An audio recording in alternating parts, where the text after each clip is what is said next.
ഈ 2025 ഇന്ത്യ ലോക ചരിത്രത്തിൽ വലിയൊരു സ്ഥാനം നേടിയിരിക്കുകയാണ്. ഒരു വലിയ മുന്നേറ്റം. അത് കുംഭമേളയിലൂടെയാണ്.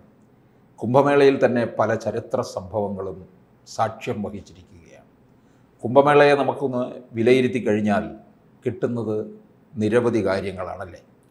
ഒന്ന്, 40 കോടി ആളുകൾ വരും എന്ന് പറഞ്ഞതിന് ശേഷം 66 കോടി ആളുകൾ വന്നു. പോട്ടെ, അവരുടെ കണക്കുകൾ ഗവൺമെൻറ് എടുക്കുന്ന കണക്കാണ്, അതിൽ പെരുപ്പിച്ച് കാണിക്കാം. പല രൂപത്തിൽ എന്തായാലും വലിയൊരു ക്രോസ് പ്രൊഫൈൽ ആളുകൾ അവിടെ വന്നു. 66 കോടി വന്നിട്ടുണ്ടെങ്കിൽ, അല്ലെങ്കിൽ 60 കോടിയെങ്കിലും വന്നിട്ടുണ്ടെങ്കിൽ ഭാരതത്തിൻ്റെ ജനസംഖ്യയുടെ ഏകദേശം 50% ആളുകൾ വന്നിട്ടുണ്ട്. വിദേശ രാജ്യങ്ങളിൽ നിന്ന് ധാരാളം ആളുകൾ വന്നു. ചൈനയിൽ നിന്ന് വലിയ പങ്കാളിത്തം ഉണ്ടായിരുന്നു. കമ്മ്യൂണിസ്റ്റ് ചൈനയിൽ നിന്ന് വലിയ പങ്കാളിത്തം ഉണ്ടായി. 170 രാജ്യങ്ങളിൽ അംബാസിഡർമാർ വന്നു. ആപ്പിൾ പോലുള്ള കമ്പനിയുടെ CEO, അവരുടെ ഫാമിലി, അങ്ങനെയുള്ള ആളുകൾ. പിന്നെ ഇന്ത്യയിലെ ക്രിക്കറ്റ് താരങ്ങൾ, ബോളിവുഡ് താരങ്ങൾ, ഹോളിവുഡ് താരങ്ങൾ, പ്രസിഡന്റ്, പ്രധാനമന്ത്രി, മന്ത്രിമാർ, അങ്ങനെ തുടങ്ങി.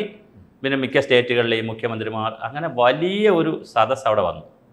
പിന്നെ ഈ നാഗസന്യാസിമാർ, അവർക്ക് ഇതുപോലെയുള്ള സമയത്തെ പുറത്തിറങ്ങാൻ പറ്റുള്ളൂ. അവരെ ദിവസം പുറത്ത് വരുന്നവരല്ല, അവർ ഹിമാലയത്തിൻ്റെ താഴെ താമസിക്കുന്നവർ. അവർ പുറത്ത് വന്നു, അവരുടെ പരിപാടികളുണ്ടായിരുന്നു. അപ്പോൾ ഇതിനെ 4-5 ആംഗിളിൽ കാണണം സാർ. ഒന്ന്, അക്കാഡമിക് ആംഗിൾ ഉണ്ട് ഇതിനകത്ത്. ഹാർഡ്വാർഡ് യൂണിവേഴ്സിറ്റിക്കാർ കഴിഞ്ഞ വർഷം അവിടെ വന്നിട്ട് പഠനം നടത്തിയിരുന്നു. ഈ വർഷം എങ്ങനെയാണ് ഇത് മാനേജ് ചെയ്യുന്നത്, മാനേജ്മെൻറ്റിന് വേണ്ടി പഠനം നടത്തിയിരുന്നു. അതിൻ്റെ പേപ്പറാവും, അവരുടെ സിലബസിലേക്ക് കയറും. ഹാർഡ്വാർഡ് യൂണിവേഴ്സിറ്റിയുടെ നാസ ഇതിനകത്തൊരു പഠനം നടത്തിയിരുന്നു. എങ്ങനെയാണ് ഇത് ഇത്രയും ജനങ്ങളെ അക്കോമഡേറ്റ് ചെയ്ത് കൊണ്ടുപോകുന്നത്. നമ്മൾ മനസ്സിലാക്കുക, 15, 20, ഒരു 40-50 പേർക്കകത്താണ് മരിച്ചു പോയിട്ടുള്ളൂ. അത് റെയിൽവേ സ്റ്റേഷനിലുണ്ടായതും അവിടെ ഉണ്ടായതും ചെറിയ തിരക്കിൽ വന്നതാണ്. 66 കോടി ആളുകളെന്ന് പറഞ്ഞാൽ ചെറിയ നമ്പറല്ലേ സാറേ. അത്രയും കോടി ആളുകൾ വരുന്നിടത്ത് വളരെ നാമമാത്രമായ മരണം അത് ഉണ്ടാവാൻ പാടില്ല. പക്ഷെ അത് മാത്രമാണ് അവിടെ സംഭവിച്ചത്. ബാക്കി എല്ലാ അർത്ഥത്തിലും ഭംഗിയായിരുന്നു. ഇപ്പോൾ നമ്മുടെ CK വിനോദ് ഉണ്ടല്ലോ, നമ്മുടെ കേരളത്തിലൊരു വിനീത് ഉണ്ടായിരുന്നല്ലോ, CK വിനീത്, ഒരു ഫുട്ബോൾ താരം. അദ്ദേഹം മാതൃഭൂമിയുടെ അക്ഷരോത്സവത്തിന് പോയിട്ട് വെള്ളം കുടിക്കാൻ കൊള്ളാവോ എന്ന് ചോദിച്ചൊരു ചോദ്യം ചോദിച്ചിരുന്നു. പക്ഷേ ഇന്നലെ ഞാനൊരു വീഡിയോ കണ്ടിരുന്നു. നമ്മുടെ ഇവിടുത്തെ പഴവങ്ങാടിയിലെ മേൽശാന്തി ഉണ്ടല്ലോ, കൃഷ്ണൻ നമ്പൂതിരി, പേരങ്ങനെ തന്നെ വിശ്വസിക്കുന്നു. കൃഷ്ണൻ നമ്പൂതിരിയുടെ ഒരു വീഡിയോ ഉണ്ട്, യൂട്യൂബല്ല, അല്ലാതൊരു വീഡിയോ. അവിടെ പോയിട്ട് അദ്ദേഹം ഗംഗയിലെ വെള്ളം എന്ത് ചെയ്യുകയാണ്, ആവശ്യം പോലെ കോരി കുടിക്കുകയാണ്. കയ്യിലെടുത്ത് ഇങ്ങനെ പല പ്രാവശ്യം കുടിക്കുകയാണ്. ശുദ്ധമാണെന്ന് വരുത്താൻ വേണം, മറ്റുള്ളവരെ അറിയിക്കാൻ കൂടിയാണ്. പിന്നെ വേറൊരു കഥ വന്നിട്ടുണ്ട് സാറേ. ഒരു സോങ്കൻ എന്ന് പറയും, ഒരു ഡോക്ടർ സോങ്കൻ്റെ ഒരു പഠന റിപ്പോർട്ട് വന്നു. പത്മശ്രീ ശാസ്ത്രജ്ഞനാണ് അദ്ദേഹം, ലോകപ്രസിദ്ധനായ ശാസ്ത്രജ്ഞനാണ്. അദ്ദേഹത്തിൻ്റെ പഠന റിപ്പോർട്ട് വന്നു. 1100ഓളം ബാക്ടീരിയ ഫാജൻ എന്ന് പറയുന്ന, അതായത് വെള്ളം മലിനപ്പെട്ടാൽ അതിനെ ശുദ്ധീകരിക്കപ്പെടുന്ന ബാക്ടീരിയകൾ ഏറ്റവും കൂടുതൽ ഉള്ളൊരു നദിയാണ് ഗംഗ. അപ്പോൾ തന്നെ കൃത്രിമമായി എന്ത് ചെയ്യപ്പെടുകയാണ്, ഗംഗ അശുദ്ധമാകുന്ന മുറയ്ക്ക് തന്നെ എന്ത് ചെയ്തുകൊണ്ടിരിക്കും, ഈ ബാക്ടീരിയകൾ അതിനകത്തുള്ളത് കൊണ്ട് ശുദ്ധമാവുകയാണ്. പിന്നെ ഗവൺമെന്റിൽ അത് അവിടെ മനുഷ്യ ഇടപെടൽ വരുന്നില്ല, ഇല്ല, ശുദ്ധീകരിക്കുന്നില്ല. ഗംഗയ്ക്ക് മാത്രമുള്ള ഒരു പ്രത്യേകതയായിട്ടാണ് അദ്ദേഹം അത് പറയുന്നത്. അതുകൊണ്ടായിരിക്കാം ഒരുപക്ഷെ ഗംഗാനദി എന്തായത് സാറേ, ഒരു പുണ്യനദിയായി മാറിയത് പഴയ കാലത്ത്. പുണ്യനദിയാ കാരണം ഇതും കാണും, അതിൻ്റെ ഒരു ഭൗതിക പ്രത്യേകതകളിൽ കാണും. ഗംഗാനദിയുടെ ഒരു ഭൗതിക പ്രത്യേകതകൾ കൂടി കാണും. അപ്പോൾ അങ്ങനെ ഒരു കഥ വന്നിട്ടുണ്ട്. ഈ പിന്നെ ശാസ്ത്രജ്ഞൻ്റെ ഒരു കഥ വന്നിട്ടുണ്ട്. കഥയല്ല, പഠനം വന്നിട്ടുണ്ട്. അദ്ദേഹം വളരെ സോഷ്യൽ മീഡിയയിലൊക്കെ വളരെ പ്രസിദ്ധമായിട്ട് വന്നൊരു മാറ്ററാണത്. അപ്പോൾ അദ്ദേഹത്തിൻ്റെ ഒരു കഥ വന്നു. അദ്ദേഹം പിന്നെ ടോക്കിയോയിലെ ഒരു പ്രൊഫസറുമായി ചേർന്ന് ഗവേഷണം നടത്തുന്ന ആളാണ്.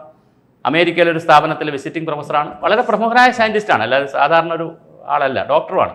അദ്ദേഹത്തിൻ്റെ പഠനമാണ് റിപ്പോർട്ട് പുറത്തു വന്നത്. പിന്നെ ഇതിനകത്ത് ഈ യാതൊരു തരത്തിലുള്ള മാലിന്യവും ഇല്ലെന്ന് പറഞ്ഞത്, ഇത് ഇപ്പം നമ്മൾ പറയാറുണ്ട് ഒഴുക്ക് നീരിൽ അഴുക്കില്ല. ഇത് ചില സ്ഥലങ്ങളിൽ, കുറേ സ്ഥലങ്ങളിൽ ഒഴുക്ക് കൂടുതലാണ്. അവിടെ വലിയ ഒഴുക്കുണ്ട് പല സ്ഥലങ്ങളിൽ. അവിടെ അവരെന്ത് ചെയ്തിട്ടുണ്ട്, തടയണ പോലെ കെട്ടിവെച്ചിട്ടുണ്ട്. അത് ഇടയ്ക്കിടയ്ക്കേ തുറക്കുള്ളൂ. ആൾക്കാർ കുറയുന്ന സമയത്ത് അതെന്ത് ചെയ്യുള്ളൂ, തുറക്കുള്ളൂ, ആളുകൾ ഒഴുകി പോകാതിരിക്കാൻ. അപ്പോൾ ആളിൻ്റെ വളരെ തിരക്ക് കുറയുന്ന സമയത്തായിരിക്കും ഇത് തുറക്കുന്നത്. തുറക്കുന്ന സമയത്ത് അവിടെയുള്ള ആളുകളെ ഇങ്ങോട്ട് മാറ്റും. ആരും അവിടെ ഇറങ്ങി കുളിക്കാൻ സമ്മതിക്കരുത്. ഇങ്ങനെ 4-5 പോയിന്റ് ഉണ്ട്.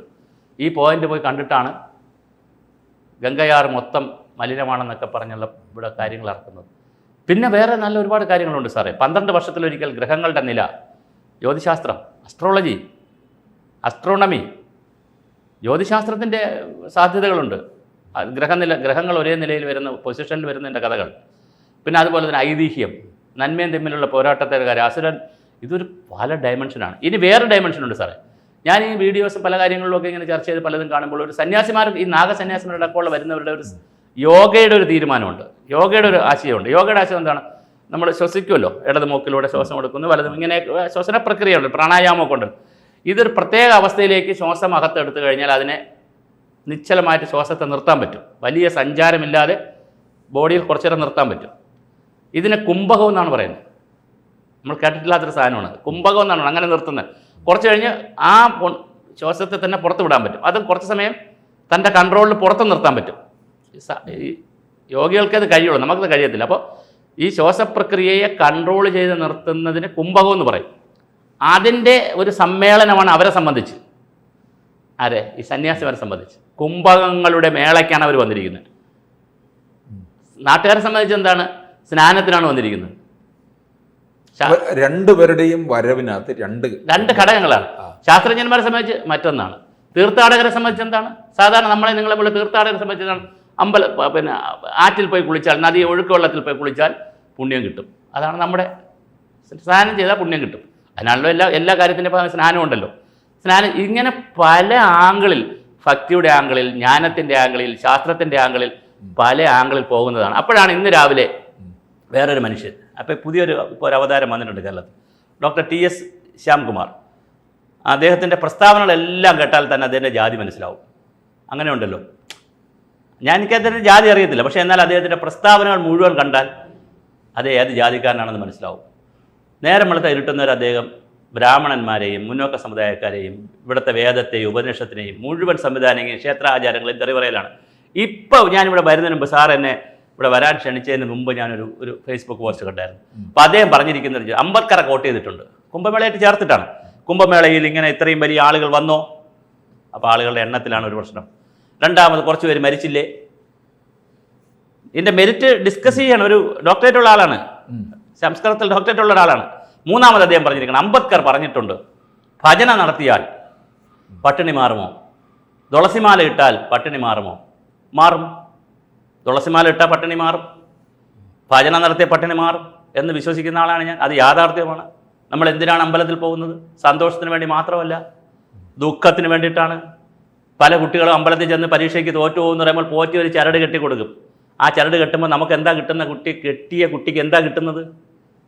ഒരാത്മവിശ്വാസം കിട്ടൂലേ സാറേ? പേന പൂജിക്കാൻ കൊടുക്കും കുട്ടികൾ. എന്തിനാ പൂജിക്കാൻ കൊടുക്കുന്നത്?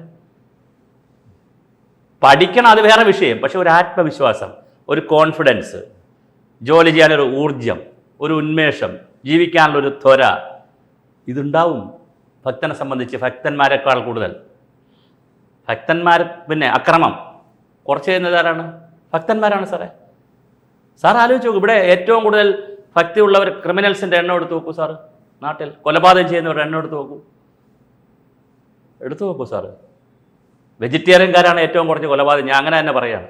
ജാതി മതമൊന്നുമല്ല, ഏത് മതത്തിൽപ്പെട്ടവർക്കും വെജിറ്റേറിയൻ ആവാമല്ലോ. സാത്വിക ജീവിതമായിരിക്കും. അവർ മറ്റുള്ളവരെ തെറി പറയത്തില്ല.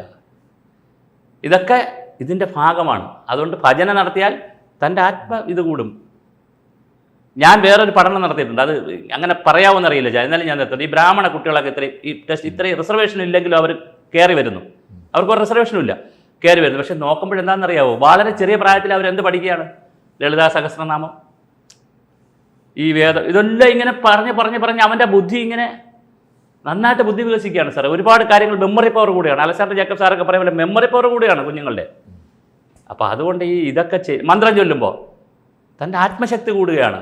യോഗ ചെയ്യുമ്പോൾ നമ്മുടെ ബലം കൂടുകയാണ്, കൂടുതൽ ജോലി ചെയ്യും, ഊർജ്ജസ്വലനാവും. അതുകൊണ്ട് തീർച്ചയായിട്ടും അംബേദ്കർ എന്താണ് പറഞ്ഞതെന്ന് അറിയത്തില്ല. അംബേദ്കറിന് കുറച്ച് എന്ത് സംഭവിച്ചു? അന്നത്തെ കാലഘട്ടത്തിൽ അദ്ദേഹത്തിന് പഠിക്കുന്നതിന് ഒരുപാട് ബുദ്ധിമുട്ട് മുന്നോക്ക സമുദായത്തിൽ നിന്നുണ്ടായി. അതുകൊണ്ട് മുഴുവൻ പുള്ളി തള്ളിപ്പറയാണ്. എന്നിട്ടോ ബുദ്ധമതത്തിൽ പോവുകയും ചെയ്യുന്നു. അംബേദ്കറിൻ്റെ കഥ അങ്ങോട്ട് പോകുമ്പോൾ ബുദ്ധമതം കൊള്ളാമെന്ന് പറയുന്നു. ഹിന്ദുമതത്തിലെ പുനർജന്മത്തിൽ പുള്ളിക്ക് വിശ്വാസമില്ല, ബുദ്ധനിലെ പുനർജന്മത്തിൽ വിശ്വാസമുണ്ട്.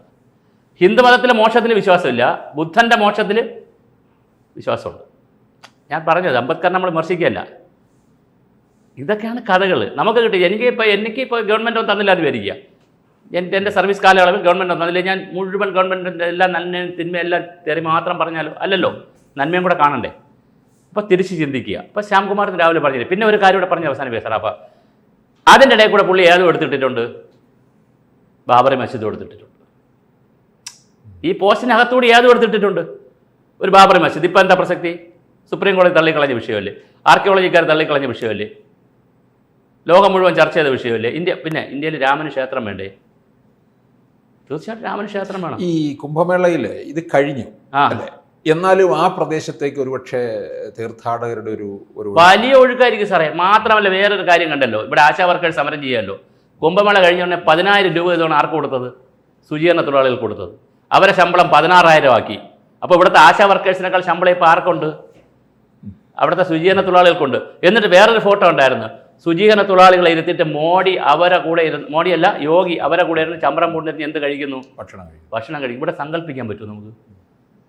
കേരളത്തിലാണെന്നേ ഈ ബ്രാഹ്മണത്വ ശൂദ്രത്വ ഒക്കെ ഉള്ളതെന്നേ ഈ ഭരണ വ്യവസ്ഥയിലാണ്, അവിടുത്തെ ഒരു സംവിധാനങ്ങളിലാണ്. ഈ ക്രൗഡ് മാനേജ്മെന്റ് ഒരു വലിയ മാനേജ്മെന്റിൽ നടത്തി സാറേ. ഇത്രയും കോടി ആളുകൾ ഒരു 15 മാതൃകയാക്കാവുന്നതാണ്. അത് പഠനമാക്കിയല്ലോ സാറേ. ഹാർഡ്വേർഡ് യൂണിവേഴ്സിറ്റി വന്നിട്ട് അത് MBA പഠനമാക്കിയിട്ടുണ്ട്. ഇപ്പൊ അടുത്ത സിലബസുകളിൽ വരും. ഒരു ബിസിനസ് നടന്നത് എത്ര കോടി രൂപയുടെ ബിസിനസ് അവിടെ നടന്നത്? 3 ലക്ഷം കോടി രൂപയാണ് അവർ ഉണ്ടാക്കിയെന്ന് പറയുന്നത്. അതിന്റെ സന്തോഷത്തിലാണ് ഈ 10,000 രൂപ എല്ലാം കൊടുക്കുന്നത്. പിന്നെ ശുചീകരണ തൊഴിലാളികൾക്ക് സൗജന്യ ചികിത്സ, എന്തൊരു സേവനമാണ് അവരവിടെ ചെയ്തത്. മെഷീനുകളൊക്കെ കൊണ്ടുപോയി വളരെ അൾട്രാ മോഡേൺ IIT-കൾ, ഇന്ത്യയിലെ IIT-കളിൽ ISRO-യിലെ സയൻറ്റിസ്റ്റുമാരുടെ നേതൃത്വത്തിലേക്കാണ് ഇത് നടന്നത്. അവിടെ ഈ ശുചീകരണ പ്രവർത്തനങ്ങളെ അതിൻ്റെ ടെക്നോളജിയൊക്കെ ഡെവലപ്പ് ചെയ്തത് എത്ര വർഷത്തെ തയ്യാറെടുപ്പ് സാർ. ഇത് നമ്മൾ ആകപ്പാടെ തെറി പറയുന്ന ഒറ്റ കാരണമുള്ളൂ. ഞാൻ പച്ചയ്ക്ക് പറഞ്ഞാൽ അവിടെ യോഗിയാണ് ഇരിക്കുന്നത്, അപ്പുറത്ത് മോഡി ഇരിക്കുന്നു. അപ്പോൾ അവരെ കുറച്ച് തെറി പറയാൻ പറ്റുമെങ്കിൽ അതിനെ കുംഭമേളയെ തെറി പറയാം. ഇവർ മോഡിയെ തെറി പറഞ്ഞോളൂ, അല്ലെങ്കിൽ എന്താ ചെയ്തോളൂ രാഷ്ട്രീയം, യോഗിയെ തെറി പറഞ്ഞോളൂ, BJP പറഞ്ഞോളൂ. പക്ഷേ കുംഭമേളയെ പറയരുത്. കുംഭമേള തുടങ്ങിയെന്നാണ്? എവരാരെങ്കിലും വന്നിട്ടാണോ? എത്രയോ നൂറ്റാണ്ടുകൾക്ക് മുമ്പ് തുടങ്ങിയതാണ്. അന്ന് അസ്ട്രോളജിയെക്കുറിച്ചും അസ്ട്രോണമിയെക്കുറിച്ചും ഇതിൻ്റെ ഗംഗയുടെ ശുദ്ധിയെക്കുറിച്ചും, ഗംഗയും യമുനയും കറുത്തു വരുന്ന യമുന, വെളുത്തു വരുന്ന ഗംഗ, നിറം രണ്ടും കൂടി സരസ്വതി നദിയുമായി ചേരുമ്പോൾ ത്രിവേണി സംഗമം, ഇതൊക്കെ ഇവരാരെങ്കിലും ഉണ്ടാക്കിയതാണോ? ഇന്ത്യയിൽ ആരെങ്കിലും ഉണ്ടാക്കിയതാണോ? ഇതൊക്കെ ഇന്ത്യയുടെ പരമ്പരയാണ് സാർ. നൂറ്റാണ്ടുകളായി ഭൗതികമായും പിന്നെ സാമൂഹ്യമായും ഇവിടെ ഉണ്ടായൊരു ത്രിവേണി സംഗമം നമ്മൾക്കാർക്കെങ്കിലും ഉണ്ടാക്കാൻ പറ്റുന്നതാണോ സാർ? ഇത് പറയുന്നതിനകത്തൊരു തിയറി വേണ്ടേ? അങ്ങനെ 3 നദികൾ സംഗമിക്കുന്ന സ്ഥലത്തൊരു പുണ്യ നദിയായി കണ്ട് കോടാനുകോടി ജനങ്ങൾ അവിടെ നൂറ്റാണ്ടുകളായി, ഇപ്പോൾ ഭരണകൂടമൊക്കെ വന്നിട്ട് കുറച്ച് കാലമില്ലാണ്ട് സാറേ, നൂറ്റാണ്ടുകളായി അവിടെ പോയി 12 വർഷത്തിലൊരിക്കൽ ആചരിക്കുന്നു. 144 വർഷമായപ്പോൾ അതിന് മഹാകുംഭമേള ആചരിക്കുന്നു. അതിനെ ബഹുമാനിച്ചില്ലെങ്കിലും എന്ത് ചെയ്യരുത്? തള്ളിപ്പറയരുത്. വലിയ സന്ദേശമാണ് കുംഭമേള ലോകത്തിന് നൽകുന്നത്. അത് പഠിക്കുക, പുതിയ തലമുറയെ പഠിപ്പിക്കുക.